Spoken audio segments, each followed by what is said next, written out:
YSR Congress party ఎన్నికల్లో చాలా ఘోరంగా ఓడిపోయింది. కాని ఆ ఓటమి షాక్ నుంచి తేరుకోకముందే ఆ పార్టీ కీలక నేత సజ్జల రామకృష్ణారెడ్డి ఒక సంచలన ప్రకటన చేశారు. ఇప్పుడు ఈ స్టేట్మెంట్ రాజకీయ వర్గాల్లో పెద్ద చర్చకే దారితీసింది. అసలు ఏంటా ప్రకటన, దాని వెనకున్న కథేంటి? ఒకసారి చూద్దాం. ఒక్కసారి ఆలోచించండి. 151 సీట్ల నుంచి జస్ట్ 11 సీట్లకు పడిపోయిన ఒక పార్టీ ఇప్పుడు ఏకంగా 200 సీట్లు గెలుస్తామని అంటోంది. దీన్ని ధైర్యం అనాలా, లేక వాస్తవాలను పట్టించుకోని భ్రమ అనాలా? ఈ మాటల వెనుక ఉన్న అసలు కథేంటో ఈరోజు మనం విశ్లేషిద్దాం. ఇది కేవలం ఒక అనాలిసిస్ కాదు, ఒక రకంగా చెప్పాలంటే ఇదొక political postmortem. So section 1 Sajjala 200 సీట్ల స్క్రిప్ట్. అసలు ఈ మాట వెనుకున్న లెక్కలేంటో ఒకసారి చూద్దాం. ఎన్నికల్లో ఓడిపోయిన తర్వాత జగన్ పక్కన మిగిలిన అతి కొద్దిమందిలో సజ్జల రామకృష్ణారెడ్డి ఒకరు. ఆయన రీసెంట్గా మీడియా ముందుకొచ్చి ఒక బాంబ్లాంటి స్టేట్మెంట్ ఇచ్చారు. అదేంటంటే 200 సీట్లతో జగన్ మళ్లీ సీఎం కావడం ఖాయం. ఈ ఒక్క మాట మీదే మన అనాలిసిస్ అంతా ఆధారపడి ఉంది. ఇక సెక్షన్ 2 లెక్కల్లోని తర్కం. మరి ఈ 200 సీట్ల క్లెయిమ్ వెనుక ఏదైనా లాజిక్ ఉందా, ఏమైనా వాస్తవం ఉందా? ఇక్కడే మనందరికీ వచ్చే ఫస్ట్ క్వశ్చన్, అసలీ 200 సీట్స్ ఎక్కడ్నించి వస్తాయి?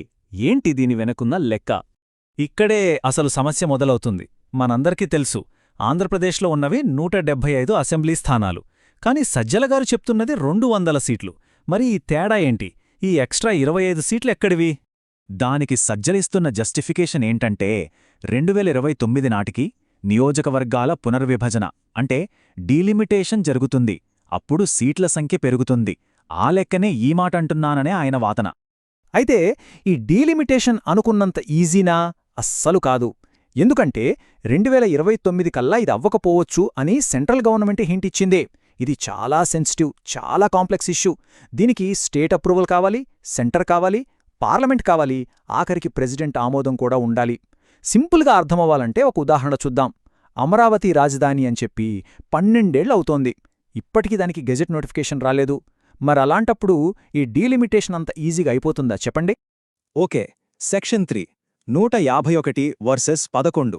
భవిష్యత్తు లెక్కలు కాసేపు పక్కన పెడితే అసలు వాస్తవంలో ఏం జరిగిందో చూద్దాం. మనకు గుర్తుంది కదా, 2019లో ఒక్క ఛాన్స్ ప్లీజ్ అని అడిగితే వైఎస్సార్ కొడుకే గదా అని ప్రజలు నమ్మారు. ఏకంగా 151 సీట్ల భారీ మెజారిటీ ఇచ్చారు. అదొక హిస్టారిక్ విక్టరీ. కాని సరిగ్గా 5 ఏళ్లు తిరిగేసరికి 2024లో ఏం జరిగింది? ఆ 151 అనే నెంబర్ జస్ట్ 11 దగ్గర ఆగిపోయింది. అంటే ఆ పతనం ఎంత దారుణంగా ఉందో ఈ నెంబర్లే మనకు క్లియర్గా చూపిస్తున్నాయి.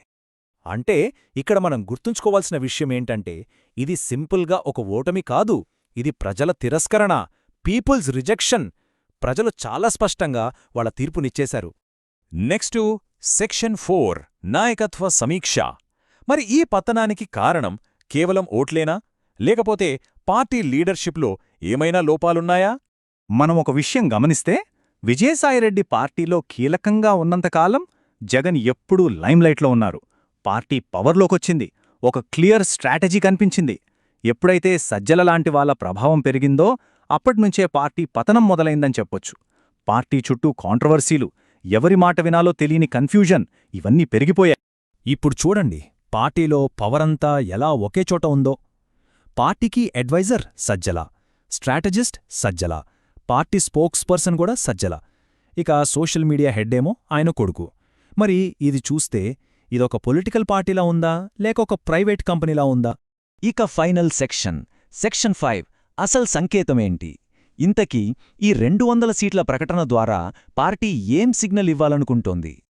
పట్టభద్రుల ఎమ్మెల్సీ ఎన్నికల్లో ఓడిపోయినప్పుడు సజ్జలేమన్నారు గుర్తుందా? పట్టభద్రులు మా ఓటర్లు కాదు అన్నారు. ఈ ఒక్క స్టేట్మెంట్ చాలు వాళ్ళ మైండ్ సెట్ ఏంటో అర్థం చేసుకోవడానికి. ఇది కేవలం అహంకారం కాదు, ఇది వాస్తవాలను అర్థం చేసుకోకపోవడం. ఎందుకంటే ఒక గ్రాడ్యుయేట్ ఒక కుటుంబాన్ని ఇన్ఫ్లుయెన్స్ చేయగలడు. సమాజంలో ప్రభావం చూపే ఒక వర్గాన్ని ఇలా దూరం చేసుకోవడం ఎంత పెద్ద పొలిటికల్ బ్లండరో ఇది చూపిస్తోంది. సేమ్ కన్ఫ్యూజన్ మనకు అమరావతి విషయంలోనూ కనిపిస్తుంది. ఒకవైపు అమరావతి వద్దు అని కోర్టుల్లో కేసులు వేస్తారు, మరోవైపు మేమే అమరావతిని డెవలప్ చేస్తామని ప్రకటనలిస్తారు. అంటే మాటకు చేతకు అస్సలు పొంతన లేదు. సో ఫైనల్గా ఈ 200 సీట్ల క్లెయిమ్ వెనకున్న అసలు మీనింగ్ ఆత్మవిశ్వాసం కాదు, మాకు గ్రౌండ్ రియాలిటీతో సంబంధం లేదు అని వాళ్లే ఒప్పుకుంటున్నట్టుంది. ఇంత పెద్ద ఓటమి తర్వాత కూడా ఆత్మవిమర్శ అంటే సెల్ఫ్ రిఫ్లెక్షన్ చేసుకోకపోవడాన్ని ఇది సూచిస్తుంది. 151 నుంచి 11కు పడిపోయాక అసలు ఓటమికి కారణాలేంటో సమీక్షించుకోకపోతే 200 కాదు కదా, కనీసం 20 సీట్లు గెలవడం కూడా చాలా కష్టం. మరి ఈ మొత్తం విశ్లేషణ నుండి మనం తీసుకోవాల్సిన టేకవే ఏంటి? సజ్జల లాంటి నాయకులు ఇలాంటి ఇమాజినరీ సీట్లు లెక్కపెట్టడం ఆపి గ్రౌండ్ రియాలిటీని చూడాలి, వాస్తవాలను యాక్సెప్ట్ చేయాలి. లేకపోతే వైఎస్సార్ కాంగ్రెస్ పార్టీ ఒక సీరియస్ పొలిటికల్ ఫోర్స్గా తన గుర్తింపును కోల్పోతుంది. చివరికి ప్రజల దృష్టిలో ఆ పార్టీ ఒక జోకర్ పార్టీగా మిగిలిపోయే ప్రమాదముంది. ఇలాంటి వాస్తవదూరమైన ప్రకటనలు పార్టీ భవిష్యత్తుకే గొడ్డలిపెట్టులాంటివే.